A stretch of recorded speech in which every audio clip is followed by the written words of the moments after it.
पिछले कुछ महीनों के अंदर हमें एक ऐसा ट्रेंड देखने को मिला है जो बहुत ही वियर्ड था बट इंडियन सिनेमा के लिए बहुत ही ज़्यादा पॉजिटिव है, बिकॉज आने वाले टाइम में यही है जो इंडियन ऑडियंस का स्टैंडर्ड बढ़ाएगा। पिछले काफ़ी टाइम से इंडियन ऑडियंस को फॉर ग्रांटेड लिया जा रहा था एंड उसे बस एक मनी मेकिंग मशीन समझा जा रहा था, जिसके अंदर आप एक सीक्वल ला रहे हैं, रीमेक्स बना रहे हैं एंड उसके बाद आप एक्सपेक्ट कर रहे हैं कि लेगेसी के ऊपर फिल्म राइड करी है तो आपको पैसा तो कमा के दे ही देगी। इसके काफ़ी सारे एग्जांपल्स हमको देखने को मिले हैं। भूल भुलैया 2, भूल भुलैया 3 एंड बागी 2, 3, 4, हाउसफुल 2, 3, 4, 5। वेल पेंडेमिक से पहले तो ये चीज़ें चल जाती थी। पेंडेमिक के बाद तो ये अलग क्रेज ही बन गया कि एग्जिस्टिंग आईपीएस को उठाना एंड उसके ऊपर फिल्म्स बनाना एंड बस कैश ग्रैब करना ऑडियंसेस से। इसके अंदर मैटर नहीं करता कि फिल्म अच्छी है कि नहीं है, बिकॉज अगर पुरानी फिल्म की लेगेसी है एंड पुरानी फिल्म का नाम जुड़ा हुआ है इस फिल्म के साथ तो ऑडियंसेस जरूर आएंगी, क्योंकि वो पहली फिल्म को इतना ज़्यादा पसंद करती थी एंड उसके बाद अगर उनको फिल्म पसंद आए या ना आए आपने पैसा कमा लिया है। अब इसके अंदर कुछ केसेस के अंदर सीक्वल्स पहले पार्ट से कनेक्टेड होते थे या कुछ केसेस के अंदर कनेक्टेड ही नहीं होते थे एंड आपको थिएटर के अंदर जाके एक कंप्लीटली अननोन स्टोरी देखने को मिलती थी,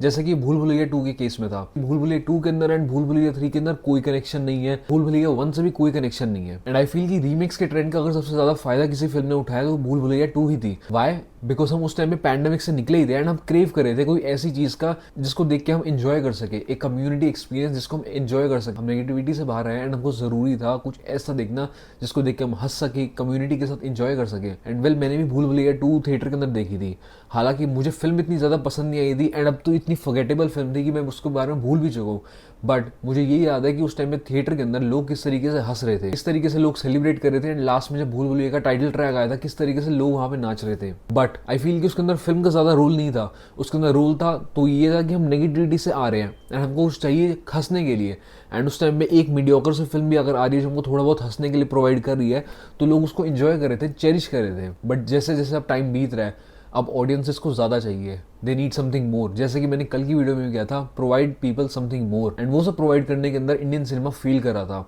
जितने भी रीमेक्स बन रहे थे, सीक्वल्स बन रहे थे, उनका सिर्फ एक ही रूल था, पैसे कमाना आप लोगों से। एंड प्रोडक्शन हाउसेस ने पैसे कमाए भी है एंड एक पॉइंट के बाद ऑडियंस को फॉर ग्रांटेड लिया जाने लग गया था, जिसकी वजह से आप कुछ भी बनाए आपको पता है कि आपकी फिल्म जो है वो एग्जिस्टिंग आईपी से कनेक्टेड है तो आपकी फिल्म चलेगी ही चलेगी।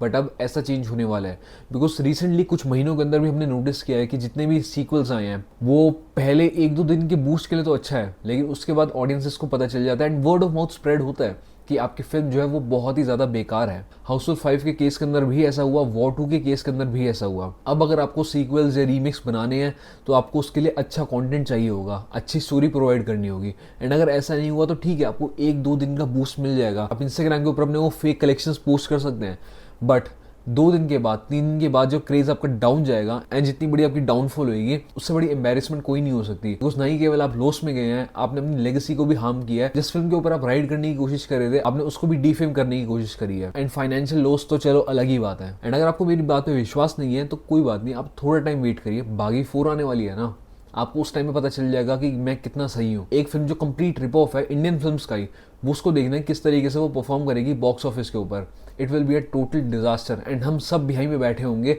देखने के लिए उस फिल्म के डाउनफॉल को। एंड इसलिए नहीं कि हम चाहते हैं कि फिल्म फेल हो, वेल इसीलिए बिकॉज हमें पता है कि किस इंटेंट के साथ वो फिल्म बनाई गई है, उसका सिर्फ एक ही इंटेंट है आपसे पैसे चुराना। एंड अब पैसों के बदले अगर वो 3rd ग्रेड रिप ऑफ बना के देंगे तो कि उनको पता चल जाएगा किस तरीके से इंडियन ऑडियंस रिएक्ट करती है इन ग्रीडी टैक्टिक्स के साथ। मैंने कुछ वीडियोस पहले बोला था कि इंडियन ऑडियंस को अपने स्टैंडर्ड्स को हाई करना होगा एंड अकाउंटेबल रखना होगा प्रोडक्शन हाउसेस को। And I am really glad कि वॉर 2 के बाद एंड अब आने वाली फिल्म्स को देखने के बाद कि ये ट्रेंड और भी ज़्यादा बड़ा होने वाला है, क्योंकि स्टैंडर्ड्स इंक्रीज हो रहे हैं इंडियन ऑडियंसेस के लिए, उनको नया चाहिए, तभी आपका वर्ड ऑफ माउथ फैलेगा एंड तभी आपकी फिल्म जो है वो अच्छा परफॉर्म कर पाएगी। इंस्टाग्राम पे दिखाने के लिए फेक कलेक्शंस आप कितने ही ज़्यादा बनाना चाहे बना सकते हैं, बट हर किसी को पता है कि कौन सी फिल्म ऑर्गेनिकली हिट बनती है एंड कौन सी फिल्म इनऑर्गेनिकली हिट बनती है। सो इन द एंड मैं बस आपसे यही कहना चाहूँगा कि जिस तरीके से हमने पिछले कुछ महीनों के अंदर इंडियन ऑडियंसेस के स्टैंडर्ड्स को बढ़ते हुए देखा है, उसी तरीके से हमें अपने स्टैंडर्ड्स को और भी ज़्यादा बढ़ाना होगा एंड अकाउंटेबल रखना होगा प्रोडक्शन हाउसेस को, ताकि उनकी अटमोस्ट रिस्पॉन्सिबिलिटी बने कि अगर वो फिल्म बना रहे हैं,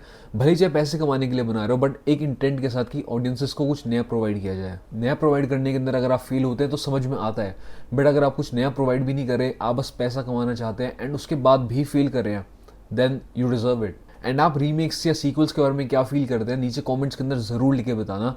एंड आज की वीडियो के अंदर इतना ही, आपसे मिलता हूँ कल। सी यू एवरीवन, बाय।